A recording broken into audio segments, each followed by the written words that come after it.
తెనుగోళ్ళు ఇచ్చిన శిల్పక పండ్లు తేనె మామిడి పండ్లు తీయంగా తిందామె తీరొక్క పండ్లు చిలక నేరేడు పండ్లు కాబోళ్ళు ఇచ్చిన మక్క కంకులు అవి పాల కంకులు కాల్చుకొని తిందాము కందికాయలు పచ్చి పల్లికాయలు గుజారి గుజారి మామిళ్ళ కిందో నల్ల మామిళ్ళ కింద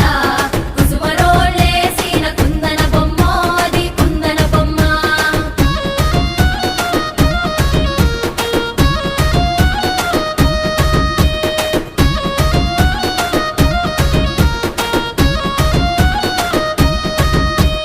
బెస్తోలు పెట్టిన పచ్చి చేపలు అవి వట్టి చేపలు